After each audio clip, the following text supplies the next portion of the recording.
Well, then the next speaker is Carter Emmart. Carter Emmart is actually one of the original members of the Mars Underground, going all the way back to 1981.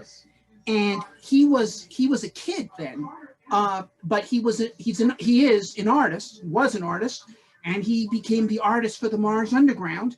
He came up with their famous symbol of the Da Vinci Man and the Mars symbol, and many other things, and many famous illustrations of Mars missions have been done by him over the years. And now he is the artist in residence at the Rose Planetarium in New York, what used to be called the Hayden Planetarium, part of the American Museum of Natural History. And he's prepared a great Mars multimedia show. So take it away, Carter. Well, it's a great pleasure to be with you all, and I have a video I want to share, and so I'm going to cut to that in just a second. And so Bob, you know, this is the first time I'm joining you all at the Mars Society, so it's a great honor to be with you all tonight. And I really enjoyed seeing you and Elon talk engineering Turkey last night. That was great. So without further ado, let me try to share my screen here in just a second. These are some of my artworks that were done with the original Case for Mars design scenario. Later, after 6 Case for Mars meetings, I went out to work for Carl Stoker on a book project, a compendium of sort of review papers of what came of the Case for Mars. And so that book is called Strategies for Mars, a Guide to Human Exploration. And the color illustrations here were specific for the Case for Mars 2. The pencil drawings were done as sort of thematic chapter openers for the various topics that were in Strategies for Mars. This painting here adorned the cover of Bob's second book, I believe. And the Mars flag was designed by Tom Paine and was sent to us. Here's Buzz Aldrin and I holding the flag at Tom Paine's funeral in 1992. And the design scenario I built into a model for the Smithsonian. It's still hanging on the wall there on the mall in Beyond Planet Earth. These designs here were initial designs from NASA that came along later, ideas from the greenhouse, shirt sleeve environment, inflatable greenhouse. There's Buzz when he was 51 and Leonard David looking younger with more hair. And this was something from the Strategic Defense Initiative and ideas for a plane here. That Strategic Defense Initiative idea for a lander later became Pathfinder, ideas for cheaper missions to Mars. I sort of stopped my artwork and hung that up for going off to the Hayden Planetarium to build what you're about to see. That letter was from Tom Paine that came with the flag. So, so what would be the planetarium of the 21st century? The Museum of Natural History asked that question. We built the Rose Center. And in it, the rebuilt Hayden Planetarium, within it is like a flight simulator. And so as we built it, there was interest about it. This is me and Martha Stewart. I was flying her off to the Orion Nebula, flew over the rings of Saturn. This is inside the Rose Center and the planetarium. We're inside the capsule of Apollo 11, actually, as they're standing for Apollo 8. My friend Maria pointing out Cape Cod, where I'm broadcasting to you tonight. Here we are flying over the Middle East. Leyland Melvin, astronaut, was the head of NASA education. He saw what we were doing. He said, that's the closest I've been to being in space since I was in space. I said, well, that's the greatest compliment we could ever have. This is open space, and this was a tool that we have built over a collaboration going on close to, well, 18 years now with Linköping University in Sweden. And in this tool, which is an interactive exploratory tool that's free to the world, it's openspaceproject.com if you're interested in downloading the software. But here I am basically mixing and matching all these different data sets which you're about to see. And so open space is this tool that you can use. And so we're trying to promote this worldwide. We can also link up planetariums all around the world to view this. Mars being a particular interest of mine, I feel that in some ways that I left NASA, I left Boulder to come to New York to try to build an engine that we could really put together all these different data sets, especially in the planetarium, giant flight simulator, to take you to Mars. I'll probably never get to go there myself, but with the data that's been sent back by our robots, we have a tremendous ability to really look at this up close and personal. We're coming into Noctis Labyrinthus here, flying in over the hills there are very beautiful. What we're looking at, thanks to Jay Dixon at Murray Labs at Caltech, who's created a seamless, blended, not a controlled image, which means exactly where everything would be relative to the height map here, but it's very good. This is a 5-meter data set gathered by the Mars Reconnaissance Orbiter, which is approaching 70,000 orbits around Mars since it got there over 10 years ago. And these images are then mapped onto height maps, which are gathered. In this case, we have a map, thanks to the U.S. Geological Survey, blending both the Mars orbiting laser altimeter from MRO along with the HS high resolution stereo camera on board Mars Express, HRSC data set. So that gives us resolutions that are on the order. We have a 5-meter resolution here for these images, but at best, we get about 50 meters per pixel for the elevation from the high resolution stereo camera. So we're putting these things together, and then with open space, you're able to fly this interactively. When we do this in the dome, it really is very immersive. If you come to the Hayden Planetarium, we have special programs where you'll be able to see that. But if you do know me, I have a carpet I roll out in the middle for friends, and we take a magic carpet ride. Sometimes we're in the dome upwards. We've been in there for 4 hours at times. But we do try to also bring that to the public at large with our programming. We're flying in over western Candor Chasma right now, and we're coming down on this 5-meter data set. But inherent to this idea of trying to maximize what we could do with the data sets is really try to put this together at multiple resolutions. And James, I'm not sure if you have the music, but if you did bring it up, what we do in the dome, what I like to do in the dome, is use music together with these visuals, flying slow, because if we fly too fast, sometimes the graphics can't keep up. Open space is designed by developers using really gaming technology, graphics cards of the finest generation. And currently at the Hayden Planetarium, it's closed because of the pandemic. Just last year, we installed laser projectors, which are sort of the best in the world, which really pops this image. The atmospheric model in open space is physics-based, so we're dialing in the right parameters and so forth to mix that in and blend this to give you a proper sky. And the lighting is baked in by the satellite that flew over, sort of 3 p.m. lighting. We're coming up on crenellated, folded, layered terrain of Seti Mensa at the floor of the western Candor Chasma portion of Valles Marineris. The height of these mountains is extraordinary. What's amazing, we're coming in now to high-rise imagery that gets us down to a 1/4 meter resolution. And so that we can see now hills that are, a couple 100 meters high.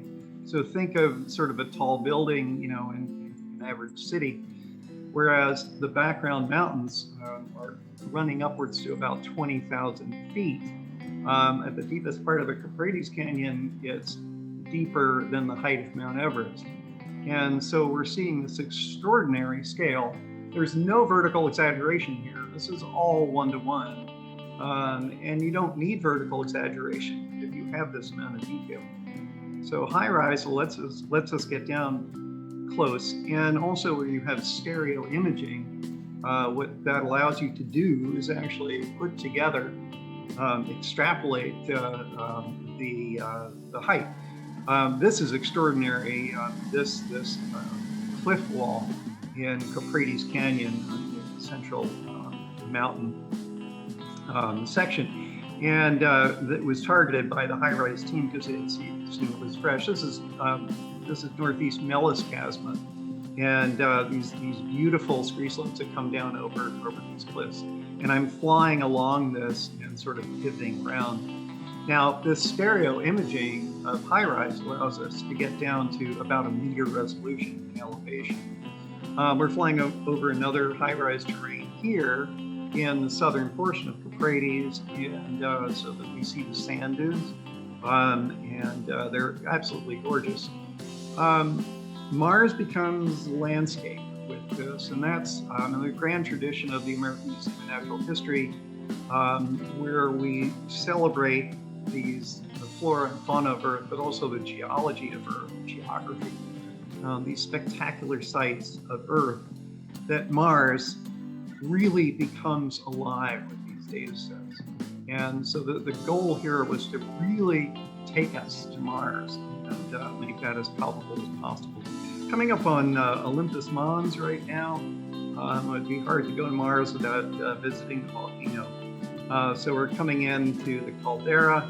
I'd like to say that for Bob's sake, this is larger than Brooklyn. It's in fact larger than New York City. It's about 50 miles wide, so it's huge, 1,000 feet for the height of the cliff face that surround it, of course. So, we just move on and on and on in this. It's a tremendous wealth of data and information. For as large as Olympus Mons is, there are small volcanoes in the face of the Euphrates Canyon. We're now flying over Mojave crater.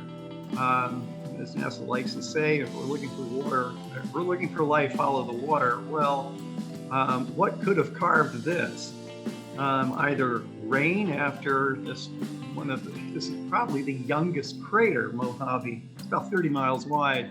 This is, we're over the eastern flank, we're now over the western flank, over high-rise terrain. And we see basically a lot of fluvial action here. Perhaps it snowed, and then sort of, then we had this fluvial erosion, perhaps it was rain. But also this process of taking stereo, we also take CPX 5-meter data. And my high school students from the Bergen County Academies in Hackensack, New Jersey, they're highly achieving students. It's one of the highest placing high schools in the New York tri-state area. Very smart kids, and they're able to run the NASA AIM stereo pipeline to actually derive height fields for us for a lot of this. And so part of that is what we saw when we were flying over western Candor before we added in high-rise. So here we are, we're coming in sort of helicopter move. I like to sort of dive bomb this terrain. And I'm kind of pushing my computer to the limit here, maybe stuttering a little bit. But it's really extraordinary where technology can take us now. For those of us who may not make it to Mars because we're too old, that perhaps this is an inspiration for that next generation. I wanted to bring us here to an extraordinary set of features. This is in Ganges Chasma, one of the part of the group of canyons that make up Valles Marineris. And these are these white sulfate mounds, and there are 3 of them. They're not quite as tall as the Tetons, but sort of think of the Tetons in this sort of class. And then we have these darker olivine-rich sand dunes that have blown around them. And so we'll continue along here. There's some beautiful alluvial fans that come off of this particular set of mounds. And I remember seeing pictures of this early on, one of the first high-rise targets before they had stereo. So that, but I had this sort of wish to sort of go there. What would it be like if we could just, really see that? Well, open space has made that possible. And so we hope that you'll download it. Speaking of the software, just a little bit, it's developed in collaboration. It's NASA funded. I should mention that first and foremost. Thanks to the Science Mission Directorate, Science Activation Group, which we're part of, and we were funded in 2015 after NASA sort of caught wind of the visualizations that we were doing for the Pluto encounter, and so from that we basically proposed from this collaboration that we were doing with Sweden's Linköping University. And so working together with the talents there in their media technologies group, my friend, Professor Anders Emmart, we started working together in 2002, led up to this open space software. And so in collaboration with us academically are the University of Utah and also the, this may loop again, because I think the video is actually over.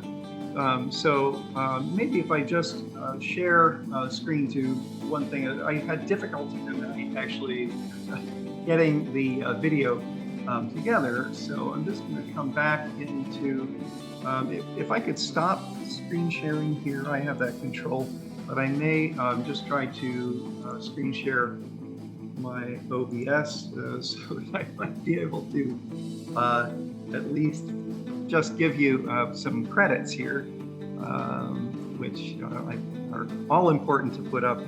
So let's see, I may just go to, okay, this is sort of compromised because you're seeing some interface here on top of the graphics. But maybe if I widen this out, it might be a little better for you. I couldn't help but just show you coming into Ebbswalde Delta, just north of Holden Crater.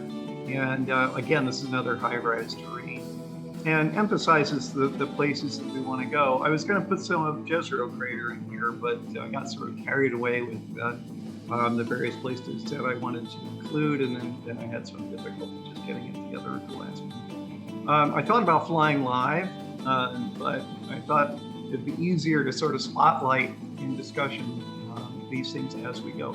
So I was mentioning that Open Space is this academic collaboration between the American Museum of Natural History, Linköping University in Sweden, and University of Utah's Scientific Computing and Imaging Institute, as well as New York University's Tandon School of Engineering, supported by NASA, freely available.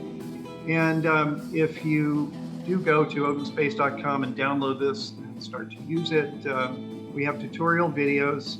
We have a list of all our papers. It's open source. It's on GitHub, and also we have an active Slack channel. So if you need help, let me go to just the next movie right here. This group. Let's see. Click on something else so we don't see that red thing. We're coming in over Curiosity.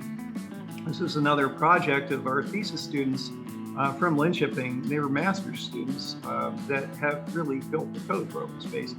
So we're coming in to basically, we have skinned the point clouds that are generated in stereo from the rover. And here we see telemetry readback, basically, from Curiosity doing its operations, so that we have that full history that we can read and then go from there. So let's see, well, we'll pull out, I guess one of the last things I want to say is I was a kid, I was 8 years old when we landed on the moon. This is Neil Armstrong. This is a photogrammetry I did of LEM 2 in the Smithsonian. But then we put it on the LROC terrain models of the Apollo 11 landing site. And I witnessed this when I was 8 years old. And for the young members of the Mars Society, I hope that you get to Mars in my lifetime so I can see this again, landing on a new world. And with that, I just want to sort of bring up some thanks. Let's see, I'll close off all these other things so we can see the thanks to NASA, our open space partners. And if you were hearing any music, I'm not sure if James got that in, but I had something prepared from the Mermen and the Supertones, two of my favorite surf bands, and just to remind us that we come from a water planet. Thank you very much.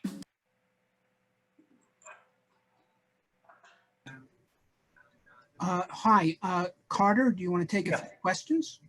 Sure, and I'll stop sharing. There we go. Okay, are there questions for Carter Emmart?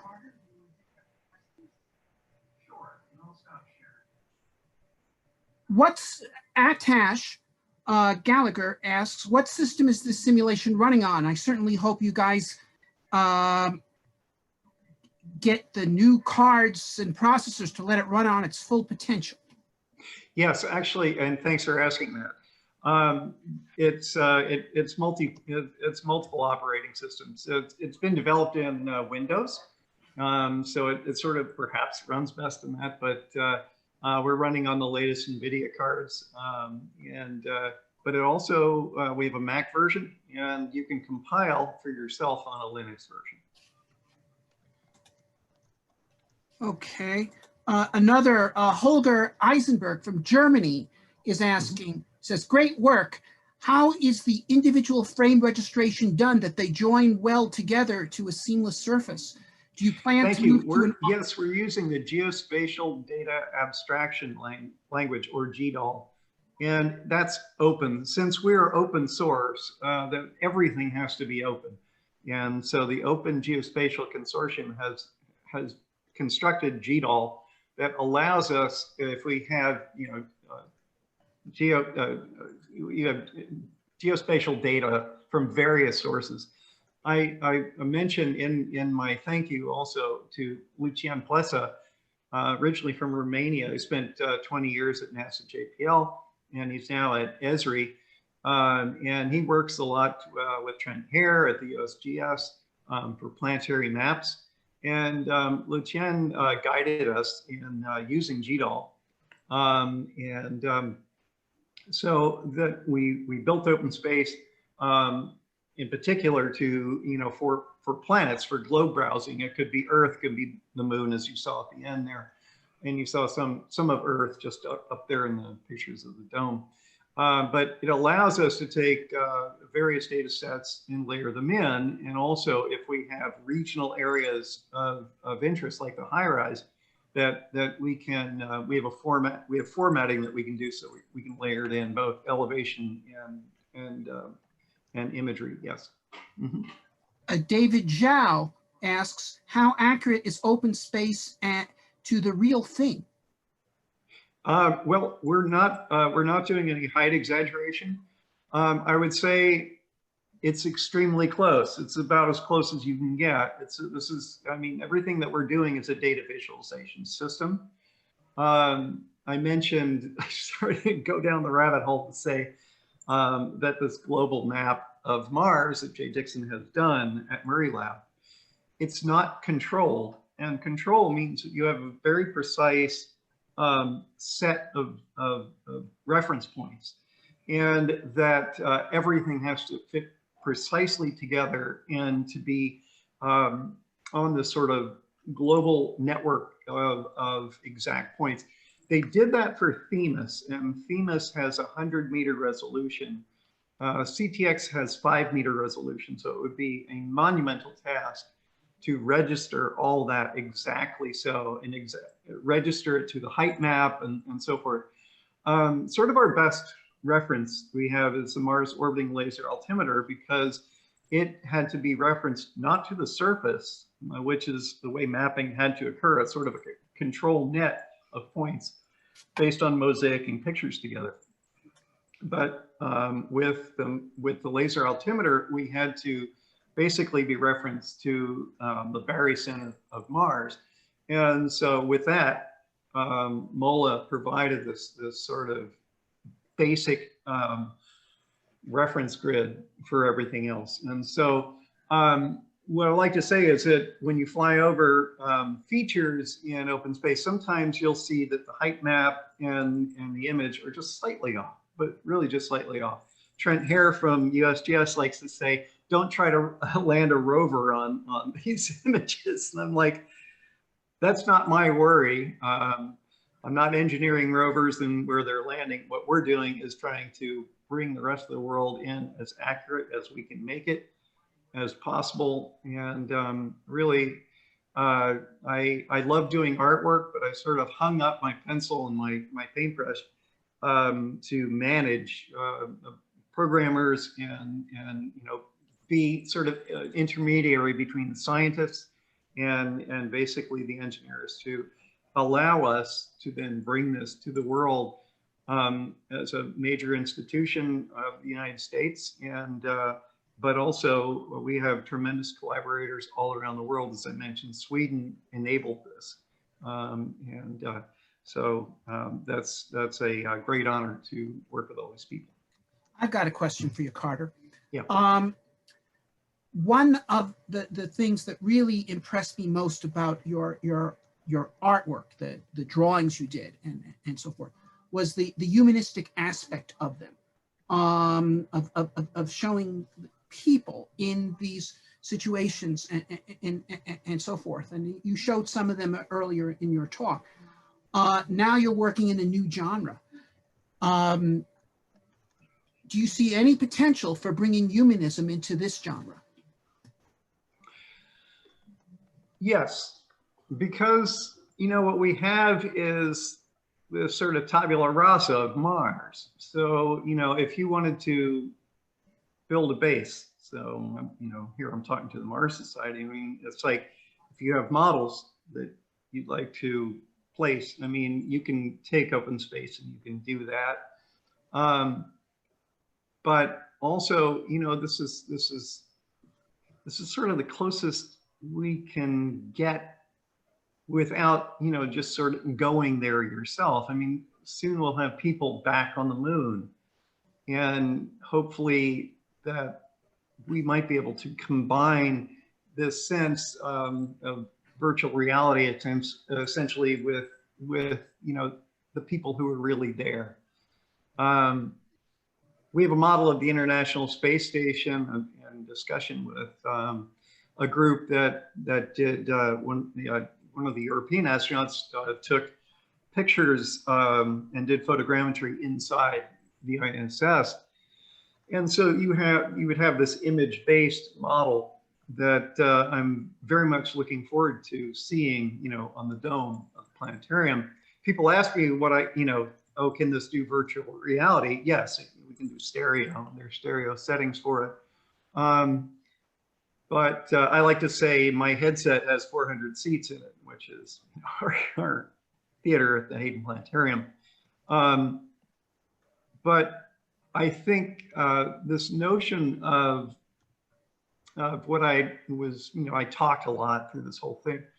But what I like to do, and I mentioned these multiple hour sessions of people laying on the floor and looking up as we fly over, over Mars. I mean, you're really, I mean, we can do this over the Earth too.